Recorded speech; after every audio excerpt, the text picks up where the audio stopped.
Good morning, lovely people, and welcome to the Black Pill Radio Show. I'm your host, Mr. Tyler, and today's topic, we are talking with Black authors, and we're going to get into why they became authors. We're also going to talk about the characters that they create and the stories that they come up with. This is our second broadcast, so we had a previous broadcast back in February where authors were going over the process of becoming a published author. Today we're going to talk a little bit about that, but I want to get more into our characters and the perceptions of Black media. So I'm going to have the ladies and one gentleman introduce themselves, and then we'll get right into it.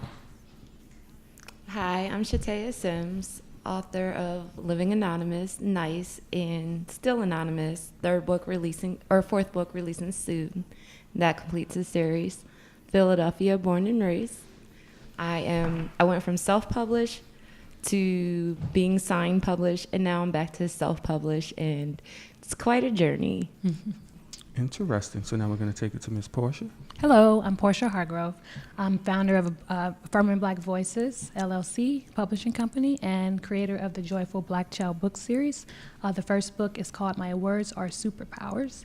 Incredible, I'm excited. From DC. Excellent. I'm Malika Gaino. I'm from Washington, D.C. I'm the author of Falling for a Drug Dealer series, as well as Who's Gonna Love You But Me, and Church Girls, as well as Born Killer. I'm also a published author as well. All right, sounds good. And now we have Mr. J coming up. He's going to have a seat in a second, and he's going to introduce himself to the panel as well. How you doing? This is Jay Cerrone. So Jay, tell us a little bit about your work really quickly for about 30 seconds. Well, my company is Paper Chase Publications, based in Philadelphia. I have a book out now, A Legal Life, a North Philly Story. Been out about 4 years. Got another book I'm about to put out called The Prodigal Son, Book 1. Be out shortly.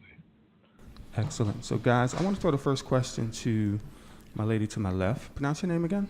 Shatea. Shatea. All right, it's spelled a little differently, but okay. Shatea.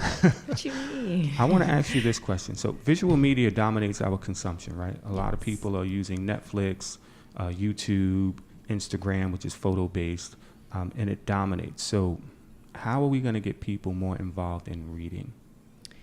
I think that people are involved in reading. It's like a stigmatized that people don't read anymore. And as I network, go state to state at these book clubs and book fairs, there's a good turnout of Black and white readers across the globe, I would say. I was in Canada this past summer, and they had an event, and I was a part of, and I just think it's stigmatized. People do read. Now, there is ignorance out there, just ignorance. But, yeah, people do read. And you don't see that enough.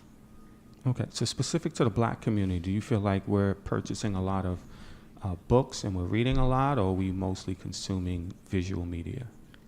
Both. Both? Honestly, both. Like I said, I wouldn't have made it this far if there wasn't a reader base out there. And you don't see it. And even starting out as a new author, I didn't see it until I became part of the community. But it is a big community. It is a movement, and the support is there.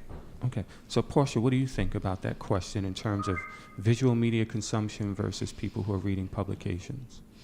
I think it's a little bit of both. I think you have a caliber of people who do read, because we wouldn't be here if it didn't exist.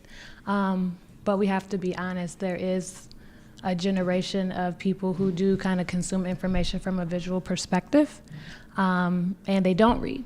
And so maybe because it's not interesting, maybe because it's not, proper representation in it. And so we just kind of have to figure out how to touch those people. But I think it's a little bit of both. Okay. And Malika, what's your take on that? Well, I actually think that we do got a great, fan base with reading. But the thing is, now you got to grab the people's attention more to grab a book. So therefore now is ways to market it now that you could do a trailer for it, give you an idea what the character's going to look like. That brings a lot of more readers in, as well as now we have ebooks, and it brings, because everybody always on their phone, so it's basically that type of way of making more readers out there And just with YouTube, YouTube marketing and everything like that, it's just easier for people to be like, okay, yeah, I'm gonna read books. So once you get a good trailer, it helps out a lot too as well. All right, and Jay, what's your take on that? I actually agree with what was said. I actually posted about it a couple of weeks ago. It kind of makes me sick to my stomach when I hear black people say I don't read. Because I do a few different things as far as marketing, not just online, but I go sell books in the streets, like impromptu. And when people walk by, I go to high traffic areas. When people walk by and I say, oh, you check out my book yet? I don't read. And it makes me sick to my stomach. When black people don't read, what you mean? Mm. You know what I mean? Like it's like like you said, a negative stigma that we've adopted. I don't know if it goes back to the slave days when we weren't allowed to read, but it's kind of sickening. So I feel like, like the sis said, if people didn't read, most of my supporters are black, black readers. Mm-hmm. So if black people didn't read, like you said, I wouldn't been doing this for 4 years now. All right, so do you think we need to do enough in terms of our reading, specifically to the schools, right? So we look at our black young boys and girls who are in the schools, and we're looking at the reading scores, and the reading scores are not good. But a lot of that can be that maybe they don't want to read the material that's presented to them. So part of that could be some of the material that they're reading are not of interest to them. And that could be a reflection or correlation to why the scores are low. But in general, a lot of our kids don't want to read anyway. So I don't know if it's the content and that's not capturing their what they might want to do in terms of reading, or they just don't want to read because they want to do other things. They're on YouTube all day long. They could be on books all day long too, but they're on YouTube, and there's a reason. So how do we bring it back to where our kids can kind of do both? Maybe they can use the visual media, but at the same time we're reading stories. All right, I'm going to just be honest. The school system of the United States is terribly whitewashed. And the books that these children are forced to read do not represent them. Therefore, they're not going to connect with these books. But as a parent, it is your job to introduce other books and other material to your child, so they're getting the full scale of how the world is. Like, I buy books for my son all the time, and he hates reading what is given to him. But when I buy him books that have little black boys in it, and it's a black boy through a black male perspective's eyes, he's interested in those books, and he gravitates towards those books. So just to keep it real, like, until the school systems adapts and brings everybody's culture, then we're just going to decline. And I see the decline in the society, and that's why we're like behind academically against the rest of the world. And that's just my opinion. I was so happy when she said that. I could really go in, but I absolutely 100% agree. Our school systems are failing. It's up to us to create the content that we need for our community and our children, because at the end of the day, we can tell our own stories. And a part of psychosocial development for kids is identity relation and seeing it. It's very, very important, because if you see a character or identify with something that looks like you, it increases self-worth, it increases value. It increases value. And that's all a part of healthy development processes. And when you're talking about a dog and, Billy Socks, like, they don't understand. It's not relatable. I don't mean to be, it's not relatable. So it's disinterest. For example, I love to read my material. My mother always took me to bookstores, but I gravitated towards things that looked like me. When I saw a little black girl, I was ecstatic. I didn't care about Rapunzel and, I still to this day don't know the story of Alice in Wonderland. I don't know what that is. I don't know. But it's very, very important. The representation component is very, very important. All right, so when we talk about representation, we talk about the books in the schools that are not reflective of us, and that's probably why the children don't want to read as much. How do we fix that, Like, is there a union of black authors that are petitioning to get our books in the school system? Or are we just talking about it but not putting action behind it? And if so, what's the steps that we need to take? I think there's a few things. Talking about misrepresentation, mostly negative black images are in the media, whether it be books, music, TV shows. And then independent, they make it much more difficult to become mainstream than when you have the ability. And then when they want to entice you because they see it's worth their while to invest or to give you a bigger platform, they want you to switch. They want you to portray negativity. So like in the book I have out now, it's a street lit, but the whole point is, like I say to people, that we all know the easiest way to educate people is to entertain them when they don't think they're being educated. So if you represent or show certain things and then teach a lesson, it can be a mix of what's really going on, which a lot of times is negative, but then show that that's not the best way. You know what I mean? So if we all, like, it's hard, we need teamwork, make the dream work. So we really all need to, especially independents, get together like we're doing here to create dialogue and then level it up. The next level, we don't need their platforms, what we want to put out on a larger scale. All right, so you want us to follow up on that? Not really. Go ahead. I'm sorry.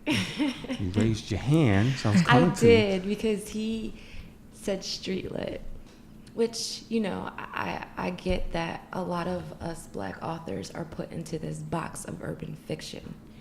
And it bothers me because The Godfather or Scarface or, Goodfellas, those are books. And what are they? Sex, drugs, money, and mayhem. What is urban fiction? Sex, drugs, money, and mayhem. And I'm like, why is that considered classic fiction and our work isn't? And so that's the stigmatism that I try to preach to everyone, because it's like, what differentiates The Godfather from The Coldest Winter Ever or one of the classic urban novels?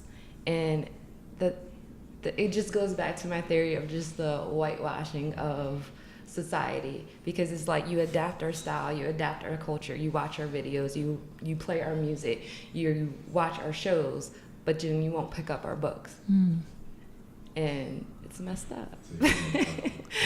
Well, it's because they're white and they say so. So if they say their books are classics and ours aren't, that's what it is, because they dominate the media, and that's the stereotype that they're going to put out there.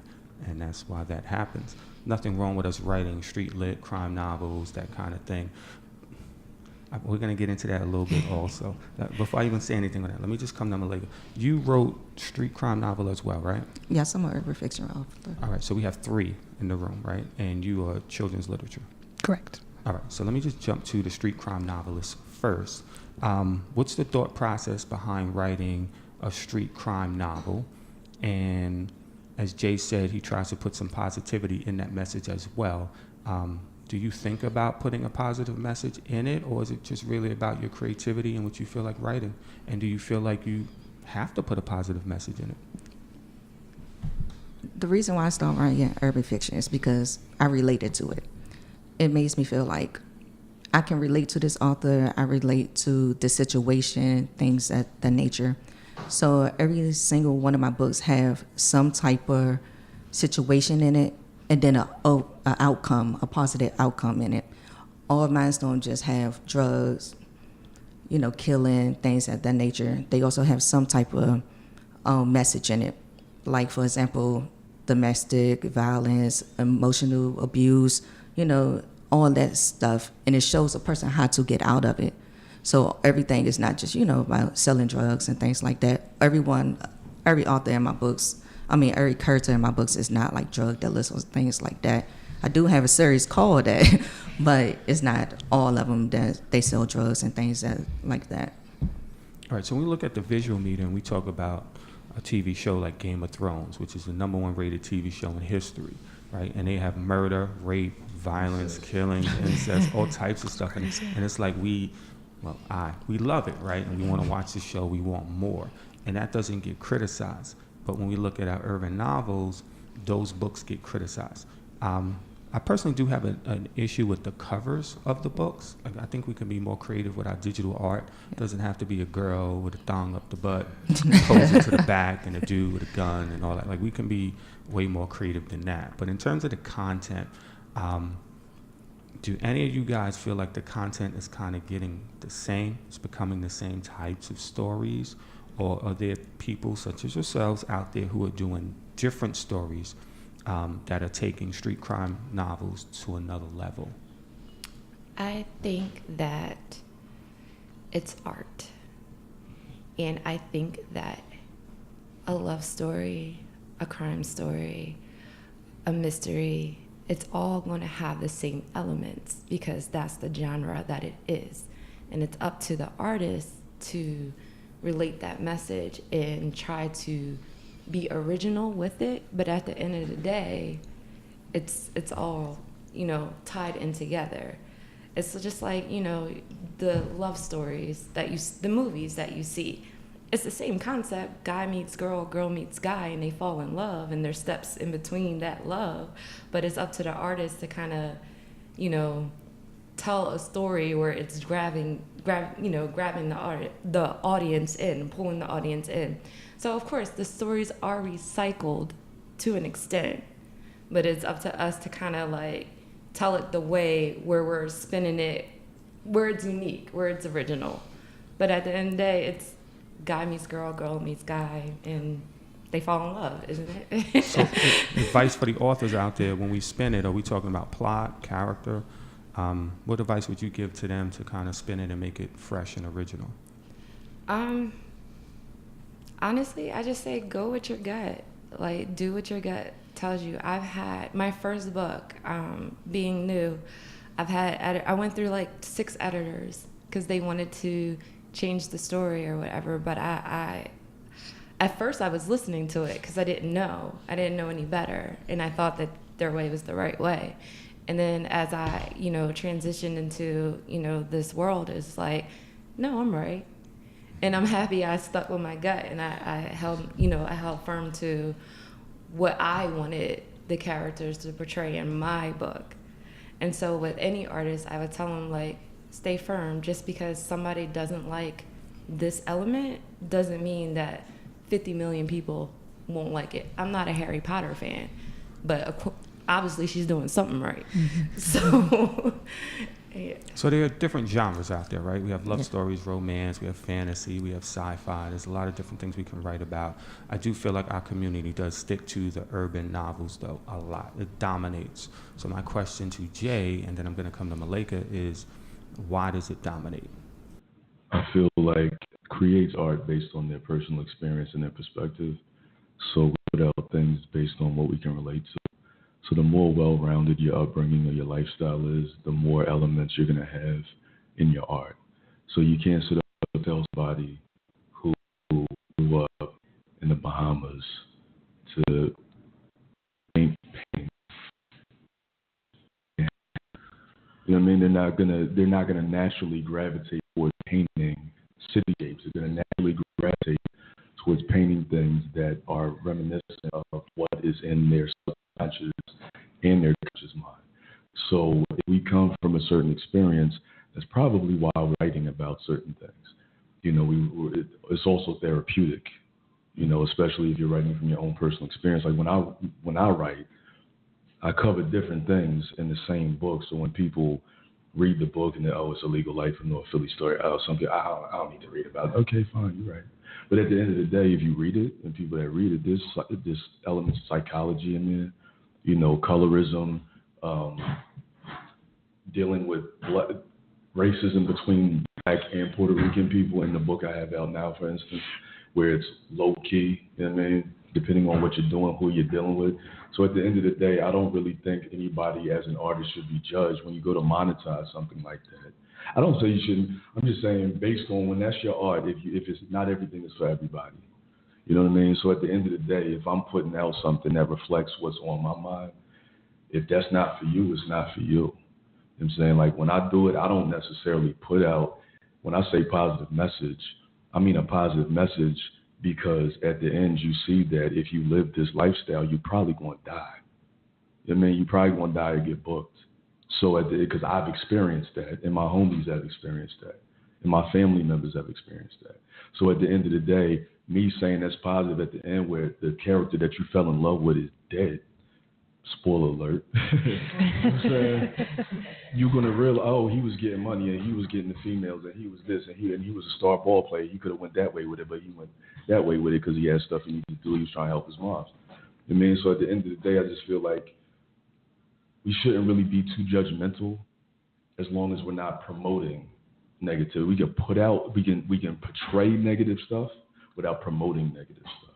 I always say there should be a balance, right? There's going to be a villain, there's going to be a heroine in the movie or in the book, and that's what we want. A lot of times when we look at media, when we look at our movies, sometimes in the novels, when we look at how black people are portrayed, we're usually the villain, but there's not a lot of protagonists in that. And that's where it needs to change because, like you said, sometimes it's a love story, sometimes it's a tragedy. There's things that happen within our stories, but a lot of times it's just too many negative characters in the story. I will always relate Empire, which a lot of people seem to watch, but I don't see any positive black characters in Empire, right? The whole family's dysfunctional, they're criminal, they're mental illness.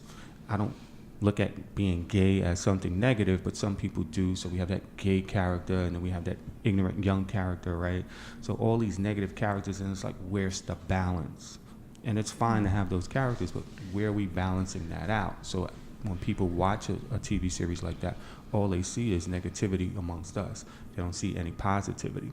When I look at Game of Thrones, we do have positive characters, negative characters, a lot of people with issues, which is fine.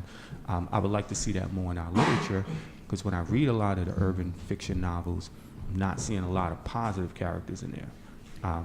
So maybe not the books you read, but Malika, I want to bring it to you. So when you're writing your novels, are you consciously thinking about that, or just really doesn't come to your thought because you're just writing what you feel because you're an artist? It's kind of like both, because sometimes you write what you feel. Whatever comes to your mind, you're going to write it. Then sometimes you want that positive role model in the book. You always got to have somebody that's going to have the voice of reason in the book to make everything more, realistic and understandable. For example, like one of my books, black men have a bad reputation about not raising a kid. In one of my books, he's a single father and he's raising his son. So I try to switch it around. It's not always a single mom. Sometimes a single dad and things like that. Sometimes it's both parents raising the child.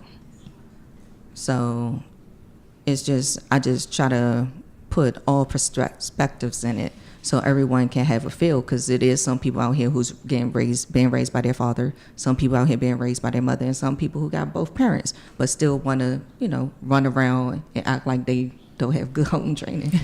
So it's just a relatable thing. So it's just, both of just getting out all aspects of the world. Sorry about that. Okay, so let's bring this to Portia. It starts young, right? So our children need to start reading young. Obviously, they're not going to read our adult crime novels, right? They're going to read different stories when they're young. And you write books for young people. So what is that process like? And when you're writing your books, what are you thinking about in terms of preparing our youth, black youth, for reading? So this project actually came about as like a passion project, right? So my mother, today's her birthday, she passed away 5 years ago. And writing was therapeutic for me and a way to kind of heal. And I noticed when I was writing, every time towards the end, I would end it with things that she instilled in me to kind of help me be strong and kind of get through. And I also do a lot of mentoring and professional development for young people, like young adults and kids. And I noticed a lot of their feelings of inadequacy, self-esteem issues, self-doubt stemmed from childhood, things that were said to them when they were children. And so one day, I was like, you know what? Like, yeah, my mother passed away, but I was grateful enough to have her for 25 years. But everybody doesn't have this. Like, everybody doesn't have a good mother. There's some terrible mothers out there. And so I'm like, okay, well, let me give them something that kind of helped me. So that's how the process started. And being that I do mentor young adults and children, kids imitate what you do, not necessarily what you say. So again, it goes back to that example. And media has inundated the minds of our young people. We can sit here and pretend that it doesn't. Sometimes it inundates us. But it's taken captive of their minds, and our brain works in pictures. So if you're constantly downloading negative imagery, you're young. Your brain's not fully developed until you're 25 years old. So thoughts and executive functioning, you don't know. You're young, you're easily influenced. So it starts young on providing these positive images of representation and self-esteem. Like, Black boys need to know that, hey, you're not a horrible person, you're not a deadbeat and a thug. And I mean, all this negativity with them getting killed, like, that's trauma to the mind. They need to see themselves in a positive light. They need to know, hey, I like science, I don't have to play football. Girls need to know, hey, light brown, whatever, I'm beautiful, I'm loved. They need to see two-parent households, that it can be normal because it does exist. Now, not for everybody, it's understandable, but it exists, like dads exist. It's just mind-boggling to me that people think the majority of Black men are trash. That is a problem for me. That's an issue. It's not okay. So do you think we need more children's books in our schools or just in our homes that reflect how we look? Yes, absolutely. Okay. Yes. So how are we solving that issue? By creating the content. So for example, in the book publishing process, I self-published and I started my own publishing company because when I tried to go to the normal routes, they put up the money. So if they're putting up the money, they control how they want it to look. They had the mother looking Blasian. It was like, no. They made me change Maya's hair, and they had the dad looking like Carl Winslow. I was just like, this is not, this is not the vision. And I kept coming with that. You're trying to change it. And so I was like, you know what? I'm going to create it. I'm going to create it, and that's what I've decided to do. And I'll be publishing other authors as well. And we just have to create and support our own and put it out there. It's our responsibility to tell our stories, as I said earlier. So do you have your children's books in schools or nurseries or anything like that? Yeah, so I'm working on, so I got a lot of good feedback from like school psychologists. And so I'm working on integrating different programs, this book specifically, because it's My Words Are Superpowers, into the school system. However, I did kind of face kind of an issue because I have God, the word God, on the back of it. So that's like a whole issue. But I am working towards that. All right, so I want to open it up to the rest of the panel. In terms of the youth, what are you guys doing, or what is your company doing to increase literacy amongst our young brown, Black boys and girls?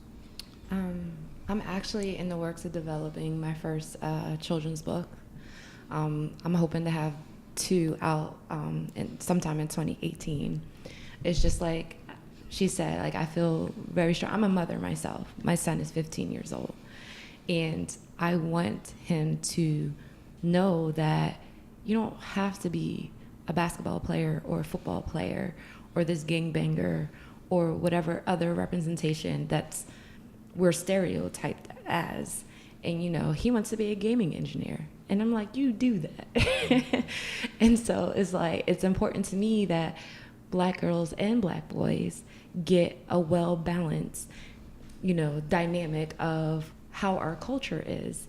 And that's why it was like very important to me that I develop these books that I want to develop, and I want them in the school system because that's where they belong, because we have a whole history that was wiped from us. Mm-hmm. And that needs to be told. Not in your social studies books where it says we're the start of our history is slavery, because it's false. That's not where we started. And so, just like she said, it does start with us, and we do have to create our own avenues to get in our information out there so these kids are educated enough to know that you don't have to be what you see on the TV.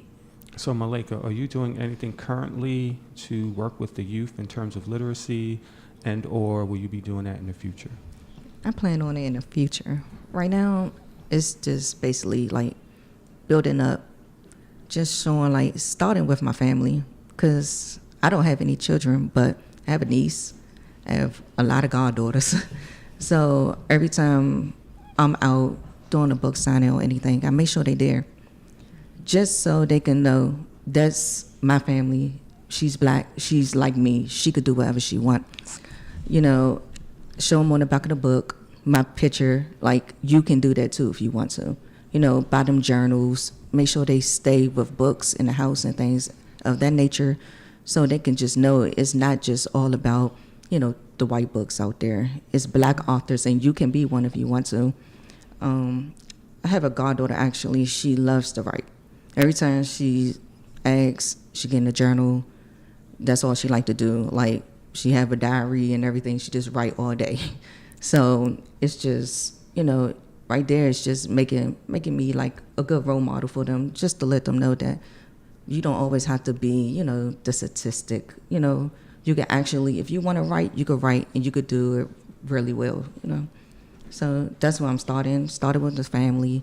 Then I can work on to, you know, doing children books and things of that nature, and also being a, you know, motivator, speaker, and things of that, because I know how I grew up. Like, I couldn't stand reading. If it wasn't like anything you put in front of me, I'm like, I'm not reading that. So it took a process for me to actually sit down and actually write a book. And then it all started just because I started reading books that with the authors look like me. So with that, it's just, you know, just building up, you know, the youth, to let you know you can do what you, you know, do anything you want to. It's people out there that look just like you. So, yeah.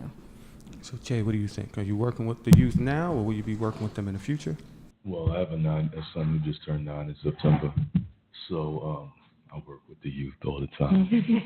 But besides that, yeah, when I make myself available, a couple months ago, I was asked a sister I met in the process of doing business.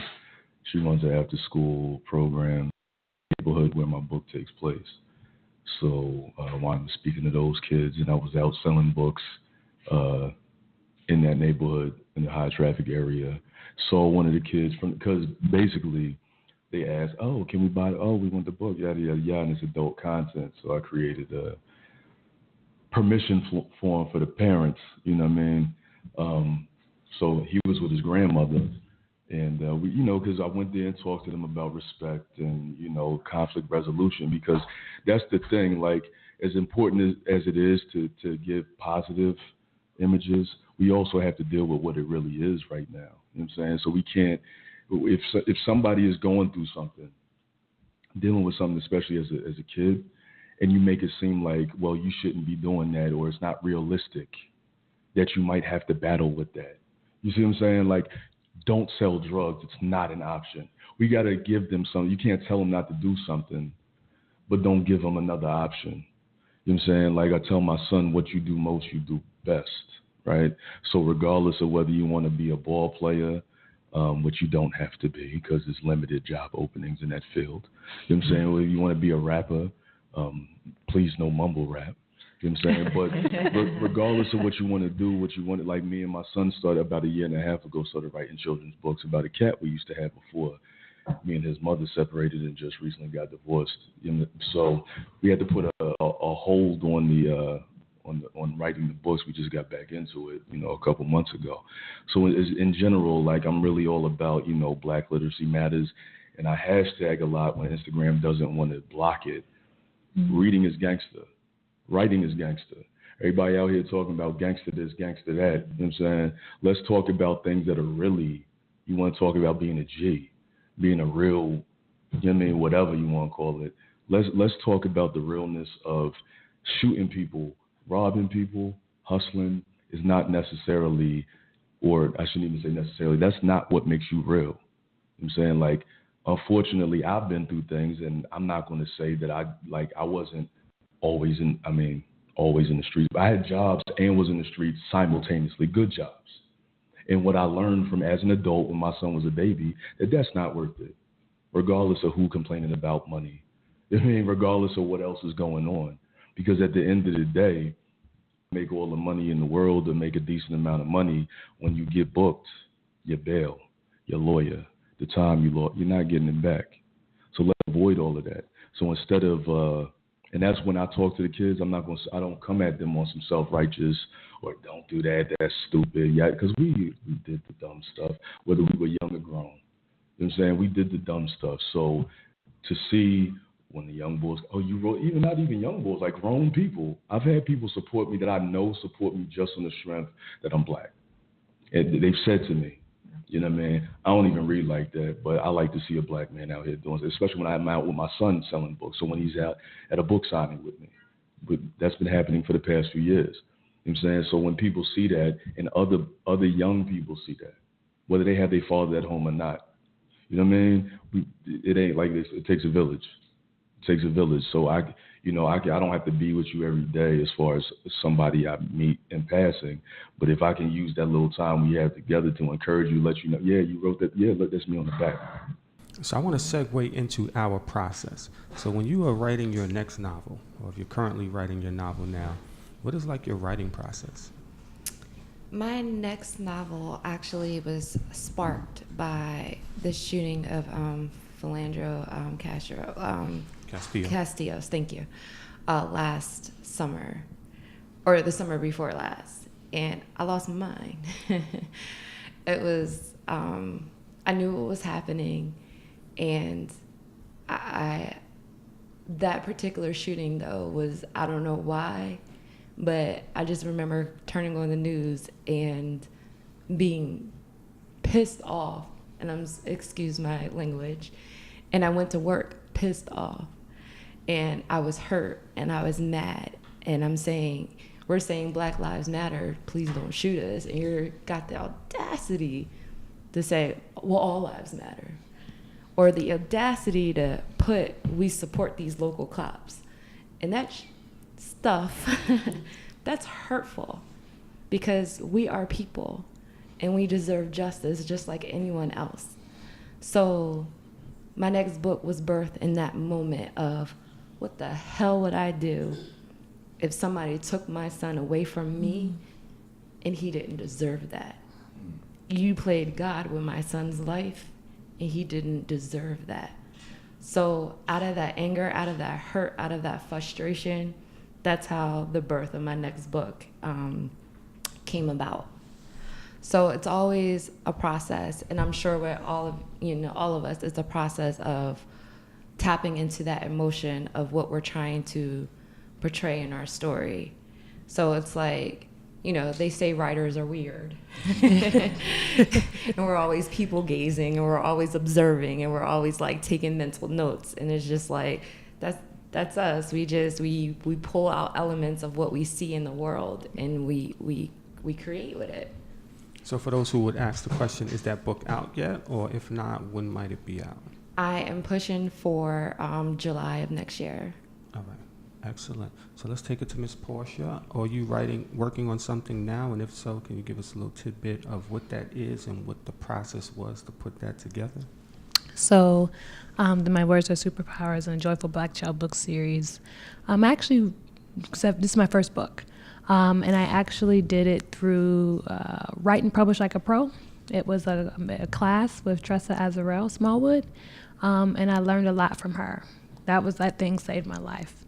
And from there, I was able to kind of capture my own way in the process of writing. So I took and pulled from experiences and things that happened. So similar to Shar, I'm from St. Louis. So the Mike Brown thing, oh my gosh, pissed me off completely. When you have family members and men who are 6'7" crying, saying they tried to kill me, like it does something to you. And so you're pulling from all these different elements of what's going on around you. And I sit and write, and then I get focus groups. I get focus groups to kind of share the idea, get understanding, especially from a kid's perspective. And then I bring in kids, like, hey, what is this? Do you like it? Is it whack? Like, do I need to change some words? And then I give the feedback. It's real good. So the focus groups with the adults and the kids, are they reading the finished work, or are they discussing the idea of the work that you want to produce? Idea of the work. Okay. Idea of the work. So for the different drafts, though, for this book specifically, I did do focus group with like school counselors, some psychologists, some teachers, and they got to read it because I needed to understand from that perspective. Because I only know from a mentoring perspective, but I need to know, like, is this hitting things developmentally? Is it going to reach and touch? And then also mothers, because mothers know the kids.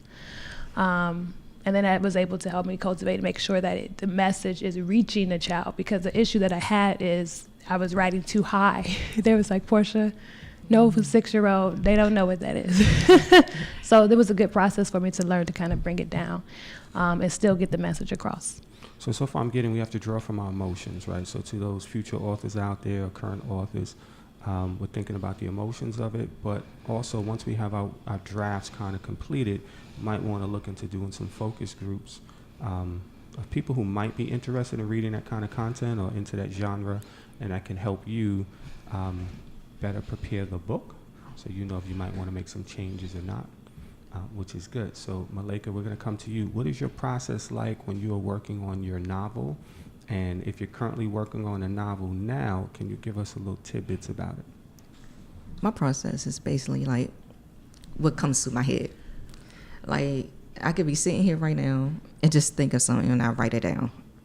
It's just whatever flows with the characters that I have in mind. I actually have a book that's going to be released sometime this month. Church Girls 2. When I wrote that book, it was just, I wanted to put more emotion into that one. Part 1, it had emotion, but for part 2, it was just like the state of mind I was in at that time when I was writing it. I wanted to add more emotion to it. So I added more emotion to that. And while that one is being released this month, I'm working on Born Killer 3. So with that one, it's just, I just don't want it to be repetitive or, you know, or everybody be like, oh, I saw that coming. So I'm just thinking of different ways to make it different so no one can be like, oh, I saw that happening. So right now I'm just trying to think of different creativity, some creativity ways or whatever to just not have the same outcome of everything. So in Church Girls 2, are they stealing from the collection plate? They blackmailing the pastor? What's going on? It's close to that, but but they're not stealing from the collection plate. All right, cool. So let's bring it to Jay. Jay, what are you working on right now, and what is your process? Well, the book that is done. I'm just waiting for all of this stuff to come up. The Prodigal Son. That's actually the first book I wrote. I wrote it when I was 19, when I wanted to start my publishing company back then. But I had people close to me discouraging me, so I didn't do it. I already had a job and was whatever. So then when I got locked up in my late 20s, that's when I decided, well, I got felonies now. I can't have a good job anymore, so might as well do this. So that's when I wrote, I had time to sit down and write. So I wrote Illegal Life in North Philly Story because I figured that would be a better introduction to me, to the world or whatever as a writer, because The Prodigal Son was a little bit more personal. So I'm putting that out within the next couple of weeks. Other book I'm working on is Suicide Tuesday. That should be out by January. That's more like a urban, street-lit, psychological thriller twist. And that that I'm excited about because I think that's going to be, I came up with that idea, I'm going to be honest. About 4 years ago, my aunt died of cancer. She was a few days before she turned 52. And that was my only family member that I had left beside my grandmother in Philly, because nobody's from Philly. My father's from New York, my mom's from Chicago. They met in Philly. So I was going through it personally in my relationship, and I was going through it mentally with the losses that I've been experiencing, and I got a little bit intoxicated to a level that I hadn't gotten in a very, very long time. And that's when I had the book idea. I was up all night. I started doing research. Like Sis was saying right here, I come up with an idea. If I'm not in front of the computer, I text it to myself. I have like 50 book ideas. And then when I get in front of the computer, I'll write it out. I'll write down a synopsis. And then when it's time to start writing that book, I'll write an outline of what goes in each chapter. And then that's when I start writing, when I'm ready to do it. So the Suicide Tuesday, I'm like halfway through. That's when I'm hyped about it. But yeah, that's what I do. And then the title might change, but that title changed before, like changed a couple times. But then when I'm doing research on certain particular drugs that book involves and how they affect your mind and your body, and why they make you feel the way they do, that's when I came up with the idea for the title. So, and even with that, boom, certain particular drugs that are known as party drugs, like when Molly was popular or more became a big thing. It's like, I'm gonna just be honest, I did it. My homie had it. Well, his girl at the time was a stripper, and she had the good stuff, because you get people out here running around butt naked and all. I'm not trying to get to whatever, but people running around butt naked high off bad batches. So you keep telling, oh, she got the good stuff, she got the good. I'm cool. That's all. You know what I'm saying? But long story. Getting confession. Long story. I mean, I'm a writer, so I can only write what I've been through, or what I can only write. I'm not going to pump fake. I'm not going to write about being on boats and yachts in the Corsican Sea, because I've never done that. You see what I'm saying? So I write based on what I've been through, and I take it and learn from my experiences instead of your own, learn from my mistakes instead of your own. The same thing I would tell to my son, I'm going to tell to anybody, whether you had experiences or not. So when I did that one time, I was feeling excellent that night. I'm not going to lie. I was feeling great. And so that's why I started researching, because I'm like, what is wrong with this drug? There has to be something wrong with this. You know what I'm saying? There has to be something wrong with Molly. There's no way in the world that, you know what I mean? Like, I didn't run around butt naked. I was chilling. So let me ask you a question, because you mentioned when you were incarcerated, that's when you started writing again. I hear a lot of brothers and sisters are writing books while they're incarcerated. Is that true? What was your experience with like that? I mean, I didn't do any state time. So when I caught my case, I got locked up. I eventually made bail. I was fighting my case for a little over a year. Fortunately, I got a good lawyer and got house arrest. So since 3 years house arrest. So when I was in my situation, I was by myself, except for when my wife at the time, we were separated back then for the first time, she would bring my son over. I couldn't leave the house. She would bring my son, drop him off. I have him for like 3-4 days a week. Other than that, I was writing. So I can't really speak on what I know people that have written. I know a lot of people write, they start, they don't finish. Like, I mean, it takes discipline. It takes discipline. Lots of discipline. Yes. So I want to get into the numbers, right? I read a stat somewhere where it said the average writer sells 200 books. That's it. That's not going to be a lot of money, but that's a stat I read, right? I don't know if your experience is like that. We're not really talking about your money per se, but just in terms of financing, do you feel like it's been worth it? Like each book is really doing well, or is it more like you have to put out a lot of content to reap back the benefits, and anyone can take that? It's a marketing strategy. That's all it is. So if your marketing budget is good, you're going to get the readers. You're going to do well. When I first started, I only had books and they sold in my hometown, people on the strength of knowing me or whatever. And as I started traveling with these books, you develop your fan base. So I don't know how accurate that statistic is. I haven't really did the research for that, but it's all marketing and it's all word of mouth. Word of mouth is your best friend. But if you think about a lot of musicians who can't sing, it's their marketing team that makes them marketable. So that, you just have to keep at it. I don't care if your book's 5 years old. You just have to keep going and pushing and pushing. And I haven't heard of this young lady before, but I'm interested in her book now. And it's, like I said, it's all word of mouth. And you have to be willing to do the work, the footwork. You can't just develop a book and be like, oh, I got a book, it's going to sell, because it's not. You got to you have to put yourself out there. And if you're not used to talking, you got to get used to talking to people and selling yourself. So has that been your experience, Portia? Absolutely. Actually, my book is doing far better than what I expected. Because it's my first. I knew I could get, I was like, okay, I'm going to sell about 300 books. I know I could do that by myself alone. But in the process of development and marketing, and I don't even think my marketing was that great right now because I'm rebranding, but it was enough to be able to get exposure, and social media is excellent for that. And then also it's your content. Like when you have nice content, it draws people in. That's what I'm learning. But you cannot be afraid. So when I was doing my mentor program, she was just flat out like, you need to get out here and talk about it and post about it and, not be afraid. And you just have to let go of it. Get out of your comfort zone and do it. You cannot be afraid. You can't be, I'm an introvert. People don't believe me, but I am. So it's like, I really don't feel like talking. But I do it because I love people at the same time. So. That's the same thing about me. Like, I'm real laid back, like behind the scene.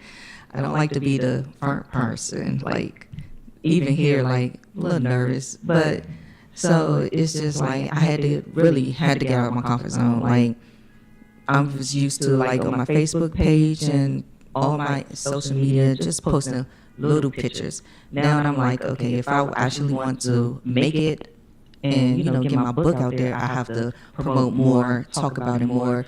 Now it's like to the point everybody, what you do? Oh yeah, I'm a writer. I'm comfortable now where I could just tell everybody, oh yeah, I'm a writer. Yeah, go ahead and check it out. It's on this. You can find it here. Oh, you want some copies? I got some in the trunk. So, so I'm starting to get more comfortable with that. But it's all about marketing. Like, social media helps a lot because the hashtags and everything just draws more people. Like, if you hashtag it, somebody just gonna automatically hit that hashtag, and then they just want to see all these different books, all this stuff, and then they just gonna want to buy it. So that actually helped me a lot. Like, my sales are great. Like, so I'm really happy about that. So it just making me more comfortable. Just go out, try new things. Because at first I probably would have been like, I'm not going nowhere. I'm not talking on no radio. I'm not doing this. But now I'm more comfortable with it, telling everybody, hey, tune in, listen, I don't care. It's getting yourself out there more now. So that's all it is. Like, get yourself out there and market really well. Jay, you want to add to that? Yeah, I feel like whatever your personal past experience is, especially with work, you need to apply that to this. Like, as a business, we do it for whatever we started doing it for. If it's just a hobby or release or therapy, if you want to make money off of it, you got to treat it like a business at the end of the day. So regardless of who nerves you get on by promoting yourself, like, if you can go, that's why I said people be like, oh, you work, thank you, I appreciate that. Oh, it's cold out, you selling books on the street. Yeah, I used to sell drugs on the street. Well, as a young boy, like up here in Harlem in St. Nicholas Project. So at the end of the day, like, if I can do that for something negative, and now I don't even have the option. Like, I don't have a job like a regular job. Like, so at the end of it, I gotta go hard. So consistency, or like you said, this is my publishing company. So I gotta view that as a business. Like, I'm not gonna sit up here and sell books and go buy a bottle every time I sell. You know what I mean? Or do dumb stuff with the money. You gotta reinvest. Like, if you treat it like sorry for the drug dealer references, but I have to have my re-up. Regardless of how many books I sell, I have to at least have my re-up to buy more books. I'm saying I don't have a publishing deal because for the same reason you said, not controlling what I put in my book. I pay somebody to edit my books. I pay my graphic designer. On top of that, they say don't judge a book by its cover, but everybody does. Right. Everybody, especially now that nobody wants to read. Now, most people go to is not reading. Most people go to is visual. Yep. I mean, music, movies, TV. So you gotta work around, like you said, with the hashtags. I started getting a lot more interactions on social media when I started researching. We readers, we gotta read too. Absolutely. We gotta research how to market our stuff. If we're gonna do that as a business, if you're not gonna do it like that, then you probably will only sell 200 copies. Yep. So we got 3 minutes left, and I'm glad you mentioned movies because that's my next question. Recently, I went to the premiere for True to the Game. So, she turned that book into a film, and it was pretty good. I'll give her credit on that movie, first movie, and it was a good movie. Are you guys thinking about turning any of your books into films? And if so, which book, if you want to say, and when do you think we might see a movie from your book? That's every author's dream. I don't think you can ask an author that question and they say no. At least for me, anybody in this room, I'm sure you guys agree, that is every author's dream to see their work on the big screen, because we're writing and you guys see words, but we're seeing the visual aspect. And that's important because you're reading the words, but if you can't visualize it too, and the book doesn't make you feel like you're this character, or you're mad at this character, you're laughing, then we failed on our end. So every author's dream is to be on the big screen. Not to sound shallow or anything like that. Well, we know before you can make a movie, you need a script. Right. So it's a written document as well that gets transformed. But are you working on the children's books and maybe Yeah, a so cartoon? actually, my goal is to have a children's series, a cartoon series. I would love to have this be a cartoon series for the kids. It's interesting because in marketing, I had a random nurse. She DM'd me. She said, "This is incredible. And so when are you going to get a cartoon? Because I'm tired of my kids," not to sound mean, but I'm tired of my kids looking at little white people. Like, this needs to be a cartoon. And so the demand is there. And again, because at the same time, like, yes, text and reading is important, but visuals are important as well. And so that's one of the goals. Yeah, so you need to make that happen soon. So, Malika, are you thinking about turning any of your books into films? Yeah, I have a total of 10 books out. Awesome. So, of course, but the one, probably Born Killer, part 1, because everyone loved that book.